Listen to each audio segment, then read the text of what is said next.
पुणे महानगरपालिकेमध्ये एक जागा आमची ओबीसीची या इलेक्शन कमिशनने खाल्लेली आहे, नियम असताना, शासन निर्णय असताना. लातूरमध्ये 70 जागा आहेत लातूर नगरपालिकेमध्ये. ओबीसीला राखीव किती दिलेत? 18 जागा, आणि 27% टक्केवारी जर काढली तर ते होते 18.9.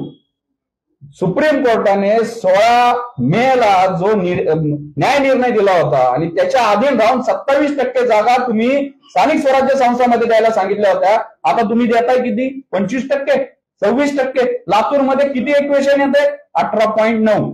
पण 18.5 आत असतं तर 18 जागा द्या. तुम्ही एक जागा आमची तिथं खाल्ली आहे. पुणे जिल्हा परिषद 73 जागा आहेत एकूण, ओबीसीला दिल्यात 19 जागा. 27% होते किती? 19.71. शिरूर पंचायत समिती 14 जागा, ओबीसीला 3 जागा दिल्या, 27% होते 3.78. का बाबा? प्रत्येक ठिकाणी तुम्ही आमची एक जागा खाताय. 27,000 स्थानिक स्वराज्य संस्था महाराष्ट्रामध्ये आखेच आहेत. 27,000 तुम्ही आमच्या जागा खाणार? काय पाप केलं? इलेक्शन कमिशन कुणाच्या ह्याच्यावर चालतंय? बीएमसी मध्ये तसंच आहे, प्रत्येक ठिकाणी असंच आहे. मग इलेक्शन कमिशन पण आमच्या जागा खायला लागले. हे तर कुणबी दाखल्याने खातातच आहे. त्यामुळं हे जे महाराष्ट्रामध्ये चाललंय, हे ओबीसीची मंत्रिमंडळ उपसमितीचे 52 पुढे तुम्ही फक्त तुमच्या पक्षाचा प्रचार करू नका. ओबीसी साठी जर तुमचं काही खरंच दायित्व असेल तर हे इलेक्शन कमिशन आमचे जे जागा खातंय त्या परत पूर्ववत करा. कुणबी दाखल्याची श्वेतपत्रिका जी काढायची ती श्वेतपत्रिका काढा.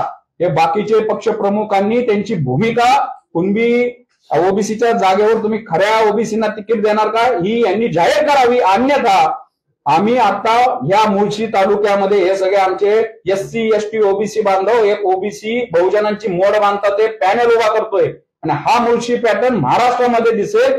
प्रस्थापित पक्षांना मग आम्ही फक्त आमच्या एका जागेसाठी लढणार नाही, आम्ही अख्खा पॅनल लढवू. आम्ही तुम्हाला दाखवू की आमची पण ताकद काय आहे. त्यामुळे आता आमचा अंत बघू नका.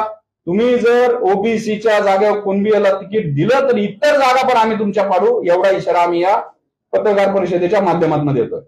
ओबीसीला फसवलं कोणी? जर सरकार जी आर काढत असेल तर तुम्ही विरोधी पक्षावरती टीका करता, याची जबाबदारी सर्वस्वी सरकारची आहे. ओबीसीला फसवलंय कोणी? तुम्ही तेच करायला सांगत. विरोधी पक्षावरही टीका करता, सत्ताधाऱ्यांवरती टीका करता. त्यांच्या हातात निर्णय घेण्याचा अधिकार आहे, त्यांनी ते केलंय. फसवलंय कोणी? आम्ही सगळ्यांचंच नाव घेतलंय. बाबू